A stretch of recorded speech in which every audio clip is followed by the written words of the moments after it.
بسم اللہ الرحمن الرحیم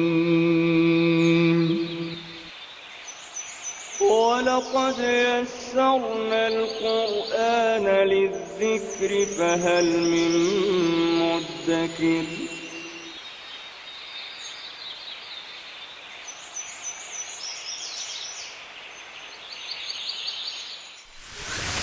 ألف باء تاء ثاء جيم حاء خاء دال ذال راء زاي سين شين صاد ضاد طاء عين غين فاء قاف كاف لام ميم نون هاء واو ياء ياء هذه حروف الهجاء.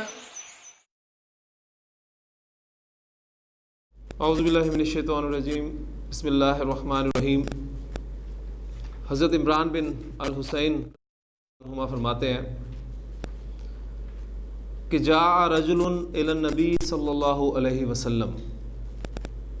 جاء رجل، ایک آدمی آیا، کوئی آدمی آیا. رجل نکرہ استعمال ہوا ہے. الی النبی صلی اللہ علیہ وسلم، اللہ کے رسول صلی اللہ علیہ وسلم کے پاس. فقال، تو اس نے کہا السلام علیکم. فرد علیہ، تو اللہ کے رسول صلی اللہ علیہ وسلم نے اس کے سلام کا جواب دیا. فجلس، پھر وہ بیٹھ گیا. فقال النبی صلی اللہ علیہ وسلم، تو اللہ کے رسول صلی اللہ علیہ وسلم نے فرمایا 10، 10، یعنی اس شخص کے لیے 10 نیکیاں. ثم جاء آخر، پھر ایک دوسرا آیا. فقال السلام علیکم ورحمۃ اللہ، تو اس نے السلام علیکم ورحمۃ اللہ کہا. فرد علیہ، تو اللہ کے رسول صلی اللہ علیہ وسلم نے اس کا بھی سلام کا جواب دیا. فجلس، وہ بھی بیٹھ گیا. فقال، تو نبی کریم صلی اللہ علیہ وسلم نے فرمایا 20، 20، اس کے لیے 20 نیکیاں. ثم جاء آخر، پھر ایک دوسرا آیا. فقال السلام علیکم ورحمۃ اللہ وبرکاتہ، تو اس نے السلام علیکم ورحمۃ اللہ وبرکاتہ کہا. فرد علیہ فجلس. فقال نبی صلی اللہ علیہ وسلم 30، تو نبی کریم صلی اللہ علیہ وسلم نے فرمایا 30، اس شخص کے لیے 30 نیکیاں. سلام پھیلانے سے جہاں محبت ایک دوسرے میں پیدا ہوتی ہے، جو کہ دل میں ایمان پیدا کرنے کا باعث بنتی ہے، اور پھر وہ ایمان جو ہے وہ جنت میں لے جانے کا سبب بنتا ہے. اس کے ساتھ ساتھ چونکہ ہم لوگ نیکیوں کے متلاشی ہیں، اور ہونا بھی چاہیے، ایک بندہ مومن کو زیادہ سے زیادہ نیکیاں جمع کرتے رہنا چاہیے. اس اعتبار سے آپ دیکھیں کہ صرف السلام علیکم کہنے میں نبی کریم صلی اللہ علیہ وسلم کے فرمان کے مطابق 10 نیکیاں. اگر آپ اس میں مزید ایڈ کرتے ہیں السلام علیکم ورحمۃ اللہ، تو نیکیاں ڈبل ہو گئیں، 20 ہو گئیں. اور پھر اگر اس میں ایک ورڈ اور ایڈ کر لیتے ہیں السلام علیکم ورحمۃ اللہ وبرکاتہ، تو نیکیوں کی تعداد 30 ہو گئی. تو اللہ تعالیٰ سے دعا ہے کہ اللہ تعالیٰ ہمیں عمل کرنے کی توفیق عطا فرمائے. نبی کریم صلی اللہ علیہ وسلم کی سنتیں، آپ صلی اللہ علیہ وسلم کے اقوال، آپ صلی اللہ علیہ وسلم کے افعال عمل کریں گے، اللہ کے رسول صلی اللہ علیہ وسلم کے ساتھ ایک تعلق پیدا ہوگا. اور یہ ڈیفینیٹلی ایک بیس ہے. یہ بیس بنے گی تو کہیں آگے مزید ہم کچھ کرنے کے بارے میں سوچیں گے. تو جہاں جہاں گرامر ساتھ ساتھ چل رہی ہے، کوشش یہ بھی ہے کہ ہماری زندگی میں نبی کے فرامین جو ہیں ان کا ایک عملی پہلو بھی ہماری زندگی میں شامل ہو جائے. اللہ تعالیٰ عمل کرنے کی توفیق عطا فرمائے. اس کا ایک حصہ تو ہم پہلے کر چکے ہیں.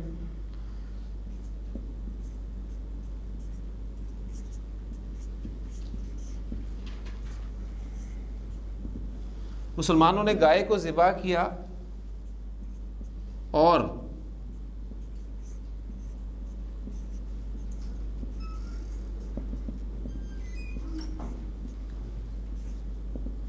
اس کا گوشت کھایا. اگر آپ تھوڑا سا غور کریں تو یہ دو جملوں پر مشتمل جملہ ہے. جیسے اور کے ذریعے ہم نے ملا دیا ہے, یعنی مسلمانوں نے گائے کو ذبح کیا, ایک جملہ ہو گیا, اور اس کے ساتھ ملائیں اس کا گوشت کھایا. کنہوں نے؟ مسلمانوں نے. ٹھیک ہے, یعنی اب یہاں پر فاعل کون ہے؟ مراد مسلمان ہی ہے نا, لیکن اب انہوں نے اس کا گوشت کھایا. ہم اردو محاورے میں اب یہ نہیں کہیں گے, وہ ریپیٹیشن ہو جائے گی, اور انہوں نے اس کا گوشت کھایا. یہ انڈرسٹوڈ ہے کہ انہوں نے اس کا گوشت کھایا. ٹھیک, اب اس کو ہم ٹرانسلیٹ کرتے ہیں, چیزوں کو سامنے رکھتے ہوئے, تعین کرتے ہوئے کہ فعل ذبح کیا, مسلمان فاعل, ظاہر گائے مفعول. ٹھیک ہو گیا, فاعل آپ کا ظاہر ہے, جمع ہے, فعل واحد آئے گا. کیا بنے گا؟ یہ ذبح, یہ ہم کر چکے ہیں پہلے.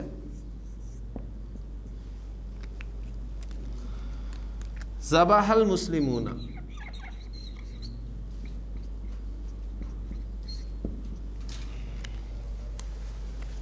اور ذبح کیا ہوا ہے؟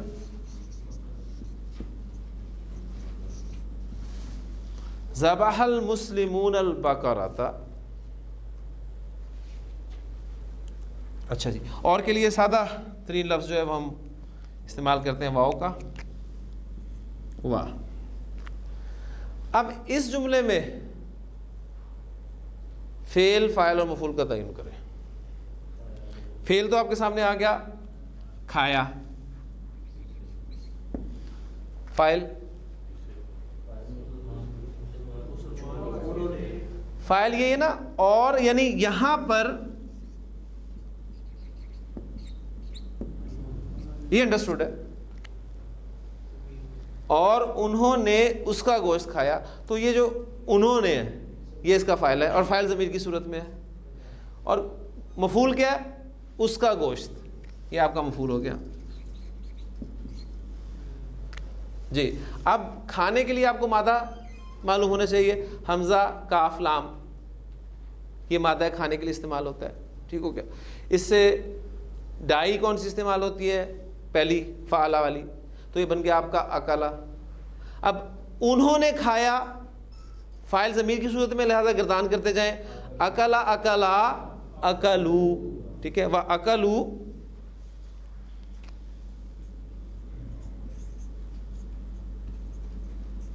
جی, اس کا گوشت مفعول ہے, کس مرکب کی صورت میں؟ مرکب اضافی. ہاں جی, اس کا گوشت کی عربی کیا بنے گی؟ گوشت کی عربی میں آپ کو بتا دیتا ہوں, گوشت کہتے ہیں لحمن, لام ہا میم, لحمن.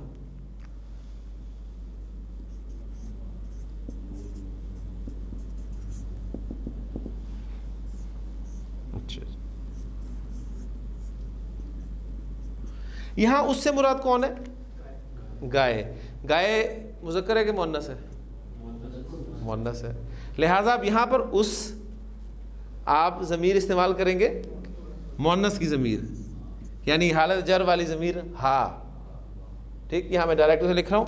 اب آپ کا مضاف ہے الف لام کے بغیر اور ہلکے راب کے ساتھ, تو یہ آپ کا بن گیا لحمھا, اس کا گوشت. یہ کس اعرابی حالت میں میں نے کنسٹرکٹ کیا؟ حالت رفع میں. جملے میں مجھے کس اعرابی حالت میں چاہیے؟ حالت نصب میں. تو حالت نصب میں یہ کیا بنے گا؟ لحمہ ہا. ٹھیک ہے, کیونکہ مضاف پر ہم اعراب جو ہے وہ ظاہر کریں گے. وَأَكَلُوا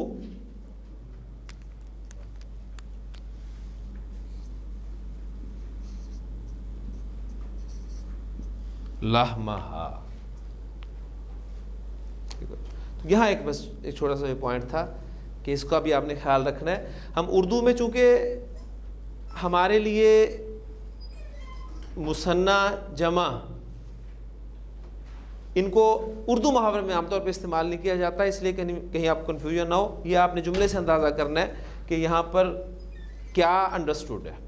ٹھیک ہے, جیسے کہ اگلا جملہ آپ کے سامنے لکھ رہا ہوں, تو اس جملے کو سامنے رکھتے ہوئے اس کو آپ نے ٹرانسلیٹ کرنا ہے.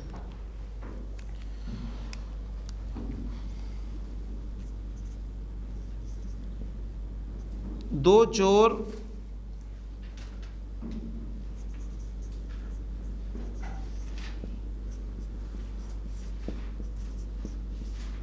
گھر میں داخل ہوئے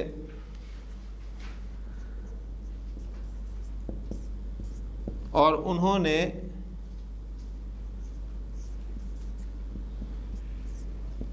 مال چرایا. اب یہاں پر میں نے انہوں نے کو ظاہر کر دیا, ٹھیک ہے, وہاں پر میں نے اسے مینشن نہیں کیا تھا, یہاں پر میں نے اسے مینشن بھی کر دیا. ہاں جی, 2 چور گھر میں داخل ہوئے. جی, داخل ہونے کے لیے دال خا لام مادہ. اب فاعل آپ کا اگرچہ مثنی ہے لیکن چونکہ ظاہر ہے لہذا فعل واحد استعمال ہوگا, داخلہ.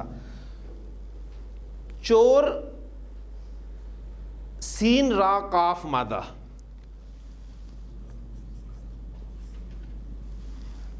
ٹھیک. ڈائی نمبر 1 سارا کا, اس نے چرایا. سارا کا.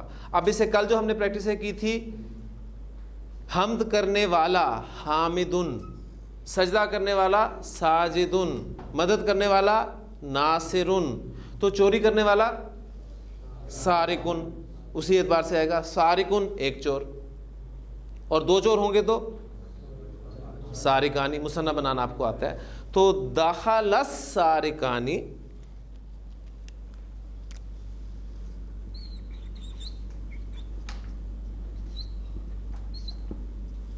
دخل السارقانی, 2 چور داخل ہوئے.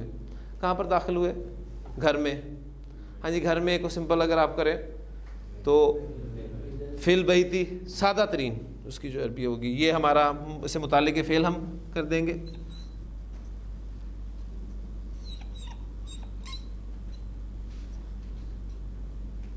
فی البیتی. یہاں دیکھیں مفعول نہیں ہے کیونکہ داخل ہونا آپ کا فعل لازم ہے, داخل ہونا فعل لازم ہے اس لیے مفعول نہیں آ رہا.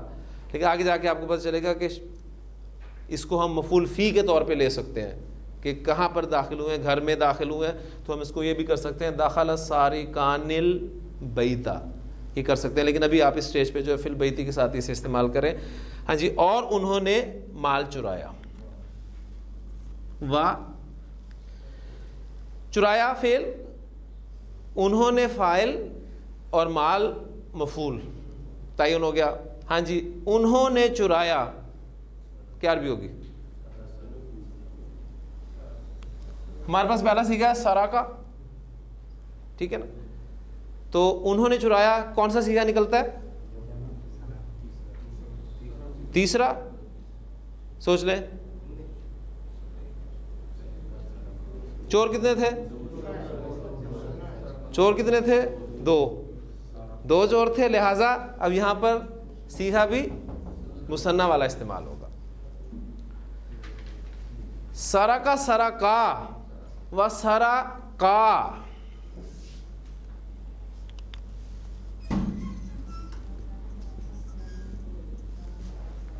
و سرقا, اور انہوں نے چرایا یعنی ان دونوں نے چرایا. اردو میں نے بتایا تھا نا مثنی کے لیے ہم علیحدہ سے لفظ استعمال نہیں کرتے. اور انہوں نے چرایا, کیا چرایا؟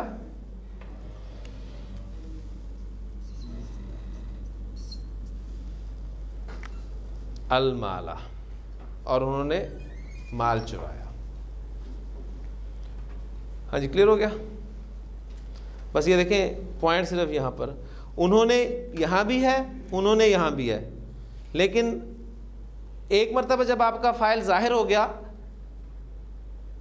تو اب جب ضمیر اس کے لیے استعمال ہو رہی ہے تو اس وقت آپ نے خیال رکھنا ہے کہ وہ جمع تھا یا مثنیٰ تھا, تو اس کے مطابق آپ جو ہے وہ سیکھا استعمال کریں گے. تو یہ ایک چھوٹا سا پوائنٹ ہے, اس کے بھی انشاءاللہ تعالیٰ ساتھ ساتھ آپ کے کلیئر ہو جائے گا انشاءاللہ تعالیٰ. آخری جملہ ایک کر لیتے ہیں. اللہ نے موسیٰ علیہ السلام کو فرعون کی طرف بھیجا.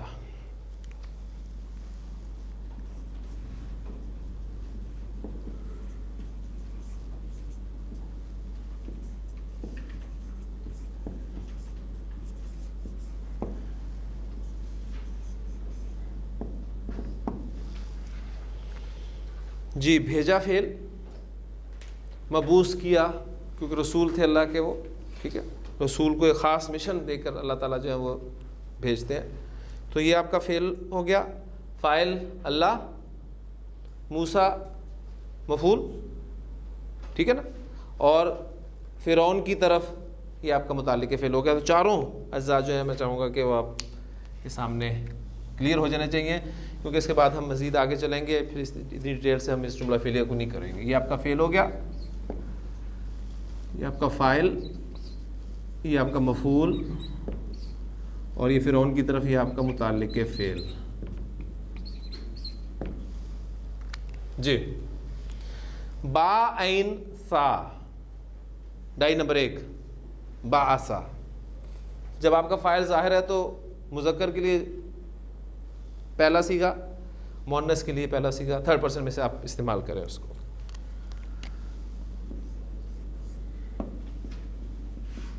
باعثا فاعل ہمارا حالت رفع میں، بعث اللہ مفعول ہمارا حالت نصب میں، موسیٰ موسیٰ موسیٰ تینوں اعرابی حالتوں میں موسیٰ ہے. اب جملے میں پتہ چل رہا ہے کہ موسیٰ اسم کی کون سی اعرابی حالت ہے؟ حالت نصب، ٹھیک ہے، کیونکہ مفعول کے طور پہ استعمال ہوا ہے.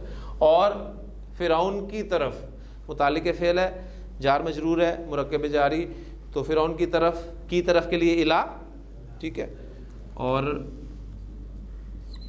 الا فرعو نی نا،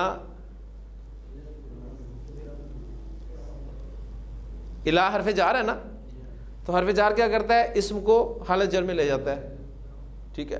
تو فرعون کی حالت جر کیا ہے؟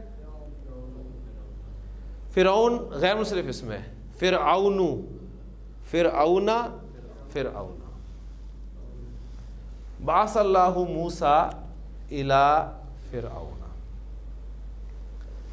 فعل فاعل مفعول متعلق فعل. اچھا اب چھوٹا سا کام کریں، فاعل اور مفعول دونوں کی جگہ پر ضمیر استعمال کریں. دونوں ظاہر ہے نا، فاعل بھی آپ کا ظاہر ہے، مفعول بھی ظاہر ہے.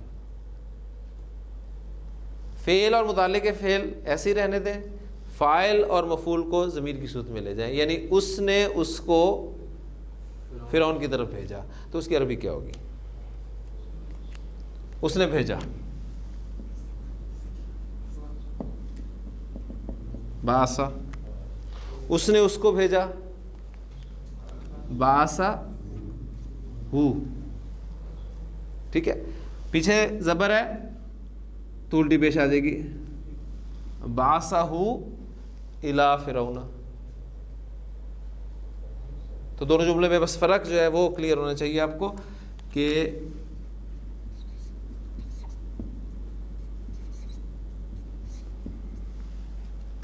اوپر والے جملے میں فاعل اور مفعول دونوں ظاہر ہے، نیچے والے جملے میں فاعل اور مفعول دونوں ضمیر ہے.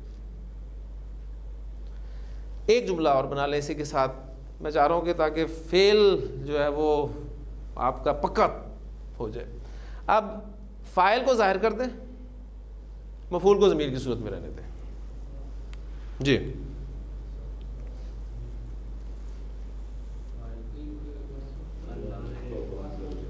فاعل کو ظاہر کر دیں، مفعول کو ضمیر کی صورت میں رہنے دیں.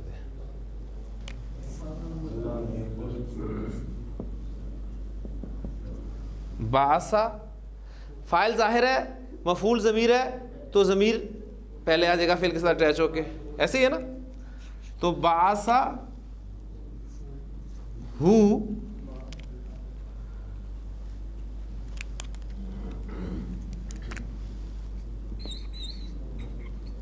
اللہ.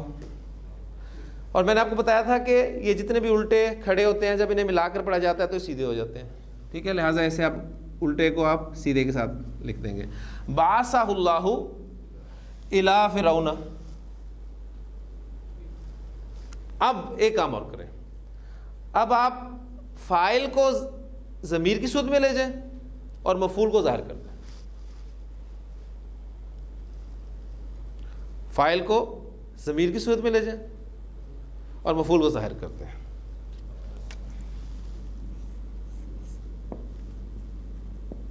بعثا فاعل ضمیر کی صورت میں آ گیا,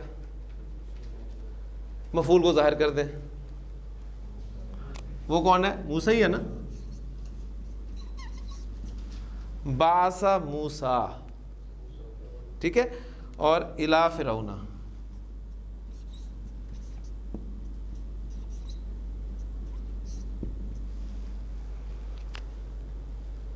اب یہاں دیکھیں ایک گنجائش نکلتی ہے, اگر آپ آؤٹ آف کانٹیکسٹ پڑھیں گے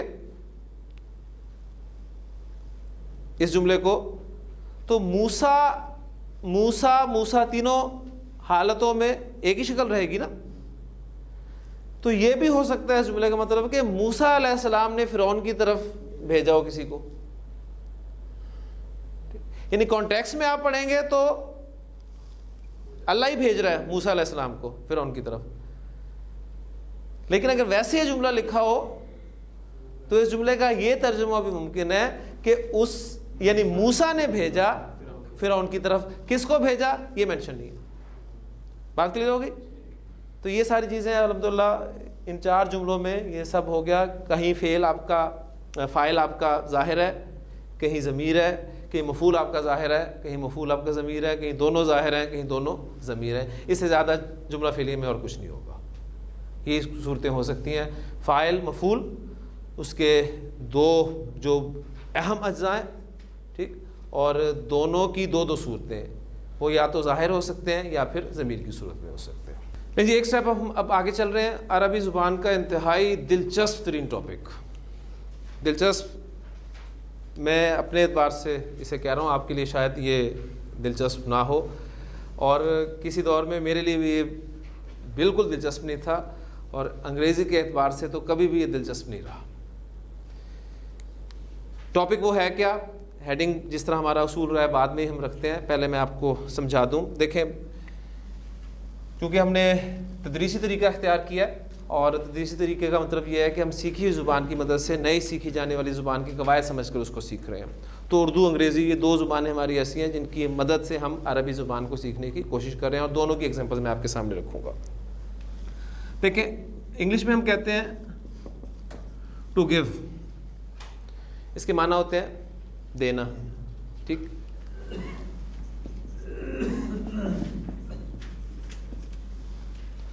لیکن جب گیو کے ساتھ میں اپ ورڈ یوز کرتا ہوں تو اب معنی میں تبدیلی آ جاتی ہے. اب دینا معنی نہیں ہوتے بلکہ چھوڑ دینا, ترک کر دینا, یہ معنی ہوتے ہیں, ٹھیک. اسی طرح آپ بہت ساری چیزیں دیکھتے ہیں.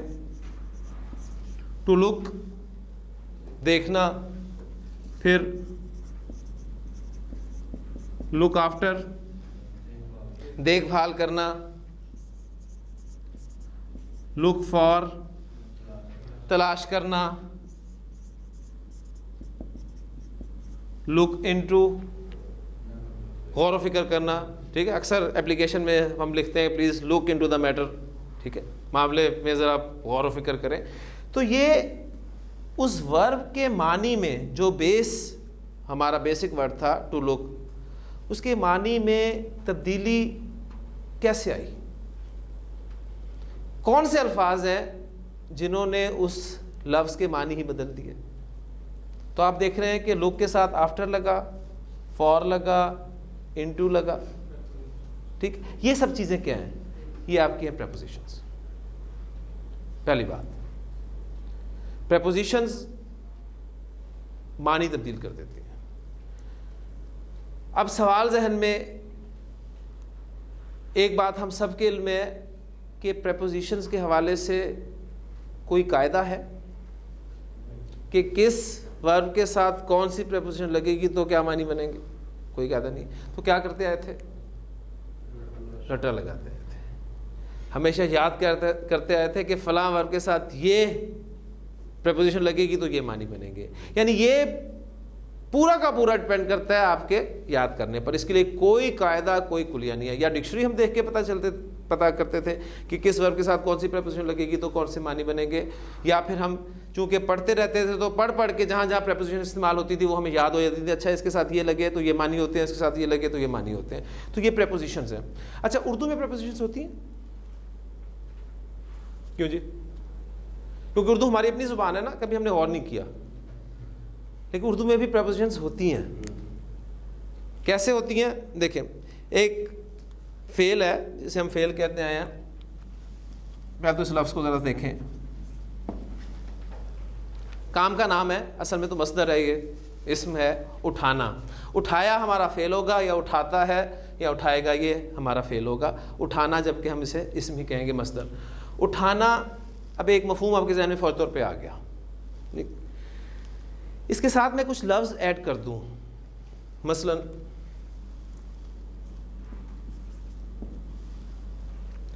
ہاتھ اٹھانا, ایک اور مفہوم آپ کے سامنے آ گیا. ٹھیک, فون اٹھانا, ایک اور مفہوم سامنے آ گیا. لفظ ایڈ ہو رہا ہے, مفہوم بدل رہا ہے. لیکن اس ہاتھ اٹھانا, اس پورے آپ کہہ لیں دونوں الفاظ کو میں اب آپ کے سامنے کچھ جملوں میں لکھ رہا ہوں, اور آپ دیکھیں گے کہ ان جملوں کا مفہوم بالکل مختلف ہوگا. کیسے؟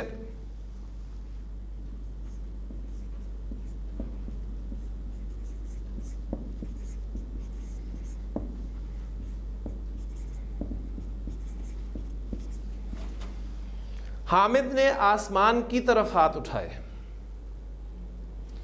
اب یہ ہاتھ اٹھانا کا ایک مفہوم جو آپ کے ذہن میں تھا, اب اس جملے میں کیا وہی مفہوم ہے؟ نہیں. اب یہاں ہاتھ اٹھانا کس مفہوم میں آ رہا ہے؟ دعا مانگنا کے مفہوم میں آ رہا ہے.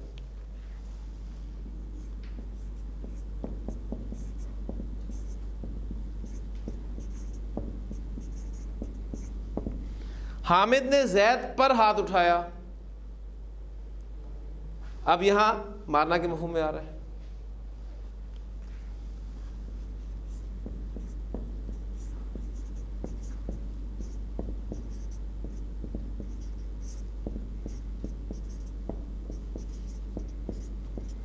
سب نے حامد کی تائید میں ہاتھ اٹھائے, کیا مفہوم ہوگا؟ یعنی اسے ووٹ دیا. ٹھیک, وہ اپنے لڑکے سے ہاتھ اٹھا چکا ہے. اب وہ ہاتھ اٹھانا ہی لفظ ہے, ہاتھ اٹھانا, لیکن وہ اس کے مفہوم میں کون سے الفاظ ہیں جو تبدیلی لا رہے ہیں؟ آپ دیکھ رہے ہیں یہ کی طرف, پر, میں, پھر جو لاسٹ جملہ میں نے بولا ہے سے. اب یہ کیا ہے؟ یہ آپ کی پریپوزیشن. انہی کے لیے ہم کی طرف, ٹوورڈز, الا, ٹو, میں, ان, فی. اب ساتھ ساتھ میں عربی بھی بول رہا ہوں تاکہ آپ کو پتہ چل جائے کہ عربی میں ہم کیا کریں گے ان کے لیے. ٹھیک ہے, پر, آن, ایٹ, الا, یہ سارے وہی الفاظ ہیں نا. تو پریپوزیشنز ہمارا جو ٹاپک ہے, اب اس اعتبار سے میں نے کہا تھا کہ عربی زبان کا انتہائی دلچسپ ٹاپک ہے, لیکن چونکہ اس کے بارے میں کوئی قاعدہ کلیہ نہیں ہوتا پریپوزیشنز کے لیے, لہٰذا یہ یاد کرنے سے ہمیں پتہ چلتا ہے کہ کس ورب کے ساتھ کون سی پریپوزیشن استعمال ہوگی تو اس کا کیا مفہوم آئے گا. تو انگریزی میں پریپوزیشنز ہیں, اردو میں پریپوزیشنز ہیں, تو عربی زبان میں بھی پریپوزیشنز ہوں گی. تو ہمارا جو نیکسٹ ٹاپک ہے وہ ہے جملہ فعلیہ میں پریپوزیشنز کا استعمال. پریپوزیشنز کے لیے ہم عربی زبان میں ورڈ یوز کریں گے صلہ.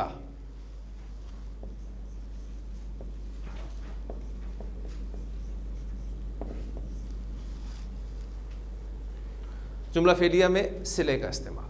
یہ صلہ جب بھی آپ کے سامنے آئے, ایک تو صلہ ہم نے پڑھا تھا اس میں موصول کے حوالے سے, وہ صلہ پورا ایک مرکب ہوگا یا جملہ ہوگا. ایک وہ صلہ ہوگا جو موصول کے ساتھ اٹیچ ہوگا.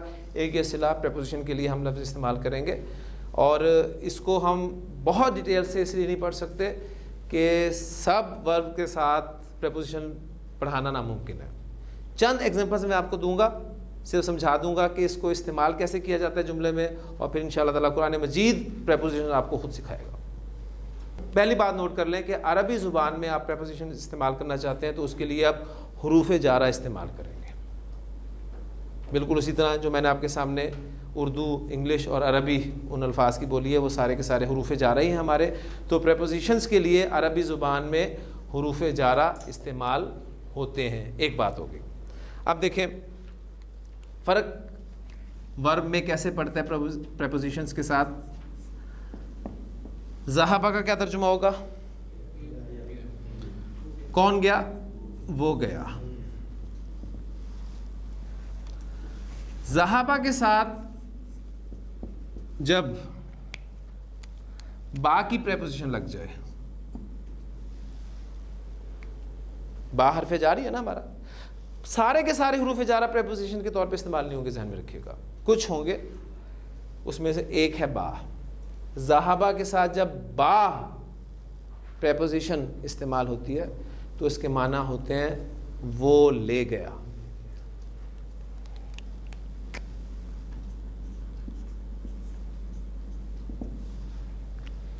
چینج آ گئی نا. ذہبہ وہ گیا، ذہبہ بھی وہ لے گیا. تو اب میں آپ کے سامنے قرآن مجید کی ایک سورہ مبارکہ کی آیت کا حصہ لکھ رہا ہوں، تو اب آپ ترجمہ اس کا دیکھیں کیسے کرتے ہیں. اب حرف جار کا کام کیا ہوتا ہے؟ اس نے اسم کو حالت جر میں لے کے جانا ہے، ٹھیک ہے؟ لہٰذا اپنا کام اسے کرنا ہی کرنا ہے.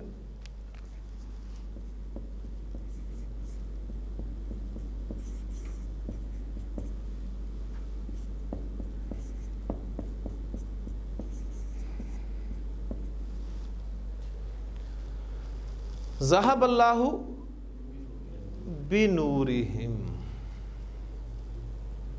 کیا ترجمہ کریں گے؟ اللہ ان کی روشنی لے گیا.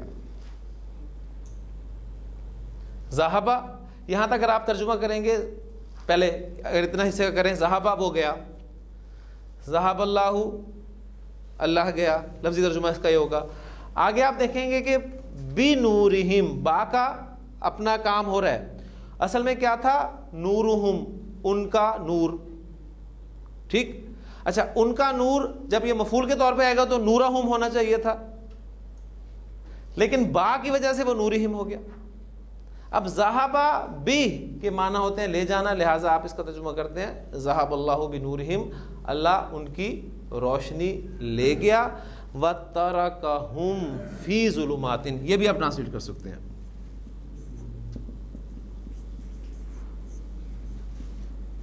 وَتَرَكَهُمْ فِي ظُلُمَاتٍ،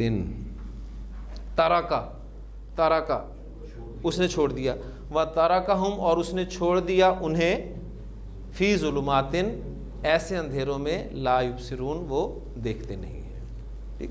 تو یہ ذہبہ کے ساتھ باقی پریپوزیشن آئی. کس ورب کے ساتھ کون سی پریپوزیشن استعمال ہوگی پھر میں آپ کو بتاتا چلوں. یہ ہمیں یا تو ڈکشنری بتائے گی یا ہمارا مطالعہ جو ہے یہ ہمیں بتائے گا. اس کے لیے کوئی قاعدہ کلیہ پکا ٹھکا نہیں ہے. اسی طرح نزلہ وہ اترا، نزلہ وہ اترا.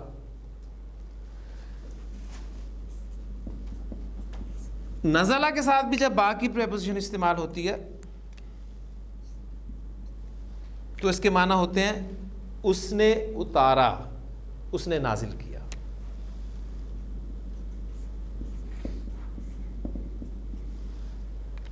ایک نتیجہ شاید آپ کے ذہن میں نکل رہا ہو، وہ گیا وہ اترا ایک لازم فعل ہے، وہ لے گیا اس نے اتارا متعدی ہے. تو آپ دیکھ رہے ہیں کہ یہ با حرف جار جو ہے یہ لازم فعل کو متعدی بنانے کے کام بھی آ رہا ہے. ایک رزلٹ آپ اس سے نکال سکتے ہیں، ٹھیک ہے. اور یہ ہے بھی رزلٹ ہی ہے، لیکن میں زیادہ آپ کے ذہن میں بوجھ ابھی فی الحال نہیں ڈالنا چاہتا. تو نزلہ وہ اترا، نزلہ بھی اس نے اتارا. کس ورب کے ساتھ کون سی پریپوزیشن استعمال ہوتی ہے پھر وہ بات دوبارہ ایک مرتبہ پھر دوہرا رہا ہوں، تیسری مرتبہ اور آخری مرتبہ.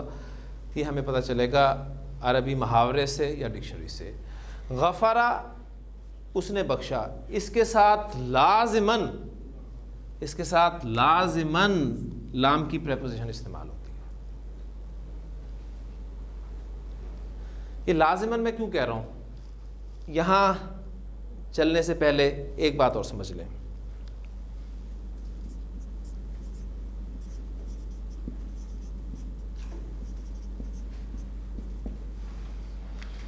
He said to me.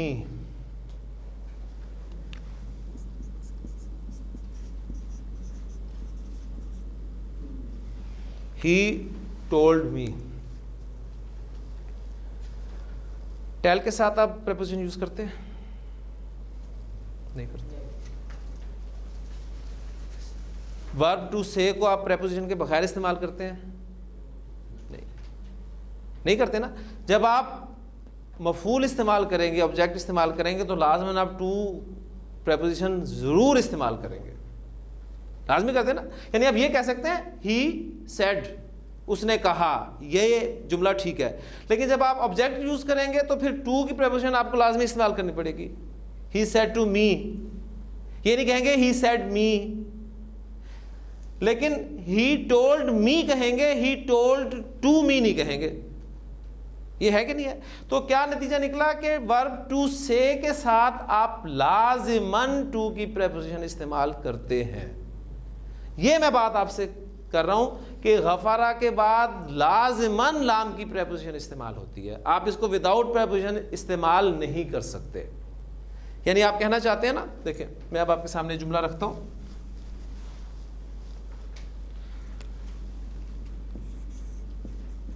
اللہ نے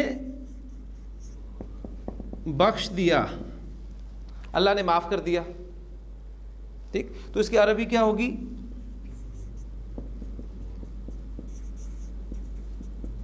غفر اللہ.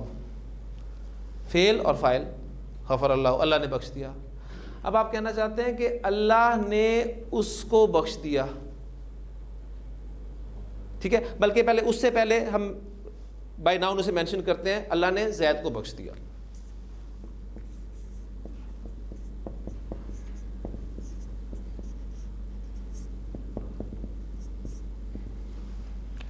اب مفعول آ گیا, لہذا اب جو آپ اس کو ٹرانسلیٹ کریں گے غفر اللہ لزید, اللہ نے زید کو بخش دیا. بات سمجھ گئی؟ اب مفعول آیا تو پریپوزیشن آ گئی, مفعول نہیں تھا تو پریپوزیشن استعمال نہیں ہوگی. بالکل اسی طرح ہی said no preposition, he said to me preposition. غفر اللہ لزید, اللہ نے زید کو بخش دیا. اور عربی زبان میں ذہن میں رکھیے گا کہ یہ ماضی اور مضارع یہ دعا کے لیے بھی استعمال ہوتے ہیں. تو اس کا ترجمہ یہ بھی پاسبل ہے اللہ زید کو بخش دے. ٹھیک ہے, کیونکہ ہمارے پاس کوئی کرائٹیریا نہیں ہے کہ اللہ نے کس کو بخش دیا کس کو نہیں بخشا. چونکہ ماضی میں جملہ لکھا ہوا تھا اس لیے ترجمہ میں نے اسی کے مطابق کیا کہ اللہ نے زید کو بخش دیا, مراد اللہ زید کو بخش دے. یعنی یہ دعا کے لیے بھی پھر ماضی کا ورب استعمال ہم کر سکتے ہیں. اب زید کی جگہ پر ضمیر استعمال کریں تو اس کی عربی کیا ہوگی؟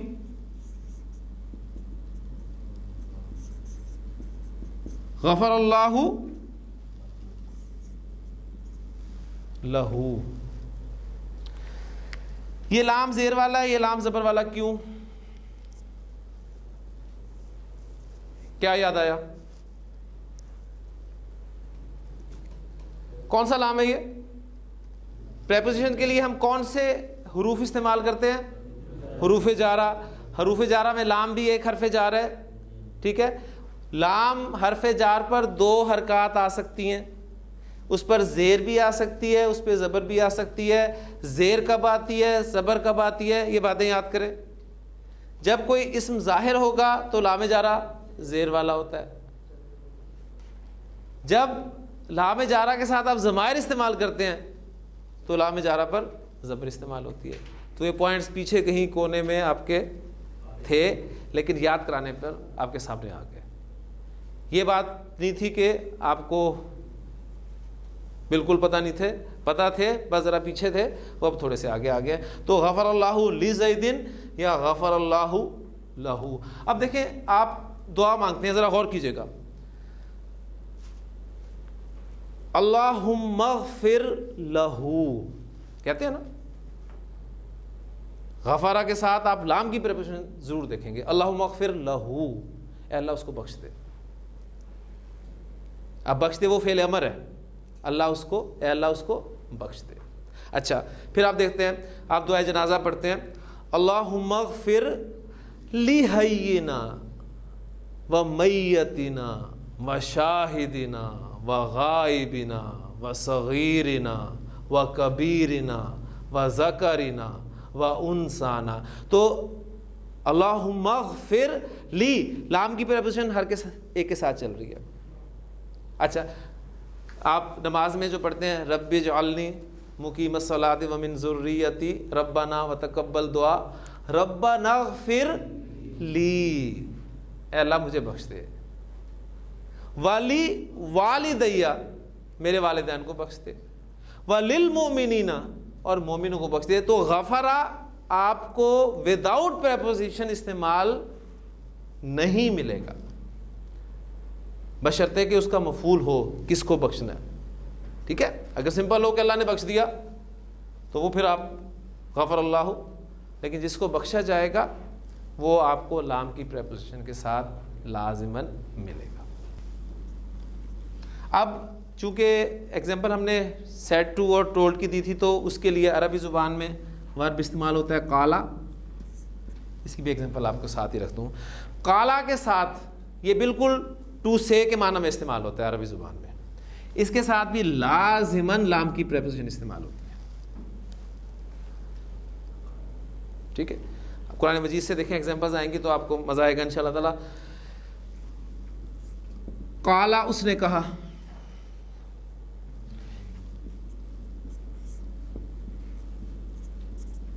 قالا ربو کا کیا ترجمہ ہوگا؟ تیرے رب نے کہا. ٹھیک ہے،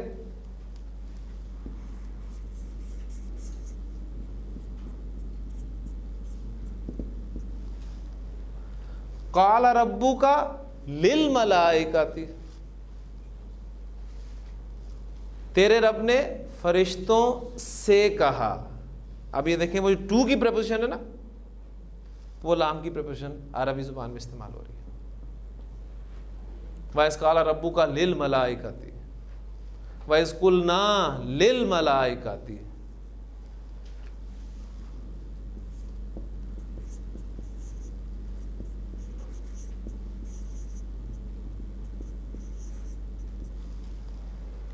وَإِذْ قَالَ مُوسَىٰ لِقَوْمِهِ.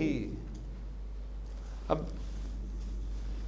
آپ کو یاد ہوگا جب میں نے حروف جارہ پڑھائے تھے تو اس وقت میں نے آپ کو بتایا تھا کہ آپ نے ہر جگہ پر ان حروف جارہ کا معنی وہ نہیں کرنا جو ان کے معنی ہے، کسی جگہ پر یہ پریپوزیشن کے طور پہ بھی استعمال ہوں گے. تو آج وہ وقت ہے کہ میں آپ کو پریپوزیشن جو ہے ڈیٹیل کے ساتھ پڑھا رہا ہوں. وَإِذْ قَالَ مُوسَىٰ لِقَوْمِهِ، اور جب کہا موسیٰ نے اپنی قوم سے، تو قالا کے بعد آپ کو لام کی پریپوزیشن لازماً ملے گی. سجدہ، اس نے سجدہ کیا. سجدہ کے ساتھ بھی آپ کو لام کی پریپوزیشن لازمی ملے گی. اس نے سجدہ کیا، سجدہ، اور سجدہ کس کو ہوگا؟ صرف اللہ کو ہوگا. تو ہم اگر کہنا چاہیں کہ اس نے اللہ کو سجدہ کیا، اب دیکھیں اس نے فاعل ہو گیا، اللہ کو مفعول ہو گیا نا، تو سجد اللہ عربی زبان میں کہنا حالت ہوگا. کیوں؟ اس لیے کہ سجدہ کے بعد لام کی پریپوزیشن لازماً استعمال ہوتی ہے. تو صحیح جملہ کیا ہوگا؟ سجدہ للہ، یہ کریکشن.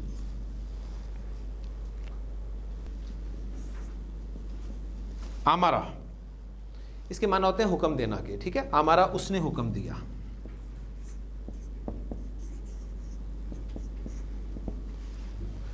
اب دیکھیں یہ حکم دینا ایک ایسا ورب ہے جس کے دو مفعول ہوتے ہیں. کس طرح؟ آپ کسی کو حکم دیں گے،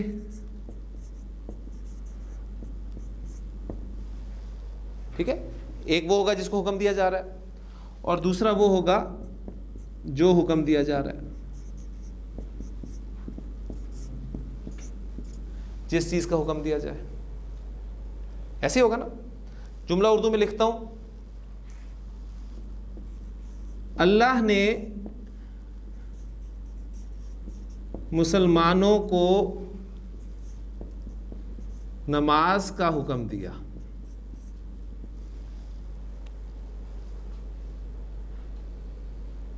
جملہ کلیئر ہوا؟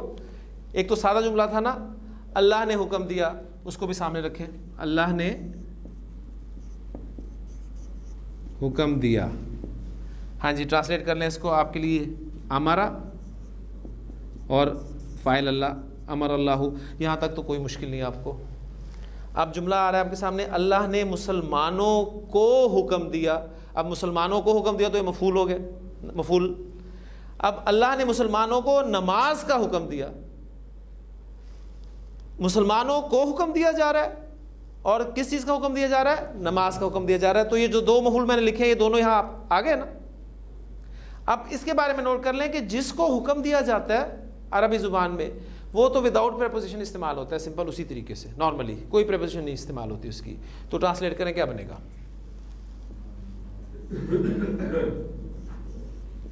امر اللہ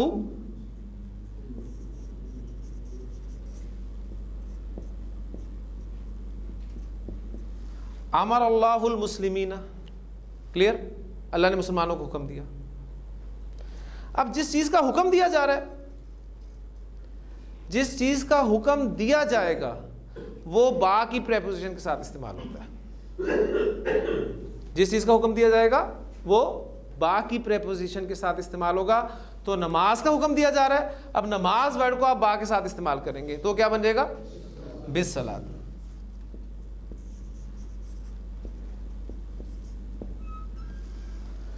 امر اللہ المسلمین بالصلاۃ.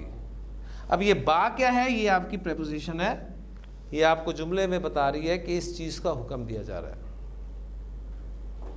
اب جملے میں سنتے ہیں، ان اللہ یأمرکم بالعدل.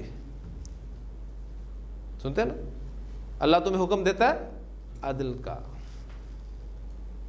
تو ہمارا ورب دو مفعول، پہلا مفعول ڈائریکٹ وداؤٹ پریپوزیشن، اور دوسرے مفعول کے ساتھ با کی پریپوزیشن استعمال ہوتی ہے.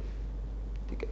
تو رزلٹ یہ نکلا کہ عربی زبان میں جملہ فعلیہ میں بعض اوقات پریپوزیشنز بھی استعمال ہوں گی.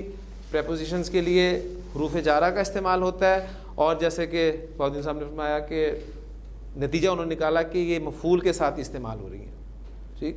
اور انہوں نے اپنا کام بھی کرنا ہے، اسم کو حالت جر میں لے کے جانا ہے، کس ورب کے ساتھ کون سی پریپوزیشن استعمال ہوتی ہے یہ آپ کو ڈکشنری بتائے گی یا قرآن مجید بتائے گا. آپ دیکھتے ہیں سورۃ البقرہ میں پڑھتے پڑھتے آپ جاتے ہیں ختم اللہ علی قلوبہم. تو ختمہ کے معنی بنیادی ہوتے ہیں ختم کرنا. ٹھیک. لیکن جب ختمہ کے ساتھ علی کی پریپوزیشن استعمال ہوتی ہے تو اس وقت اس کے معنی بن جاتے ہیں ٹو سیل، مہر لگا دینا. تو ختم اللہ علی قلوبہم، اللہ نے ان کے دلوں پر مہر لگا دی. اب وہاں پر مہر لگانا معنی بن جائیں گے. ٹھیک ہے. تو یہ مفہوم کیسے چینج ہوتا ہے، کیا ہوتا ہے، یہ پریپوزیشن کا ٹاپک ہے. سبحانک اللہم و بحمدک، نشہد ان لا الہ الا انت، نستغفرک و نتوب الیک.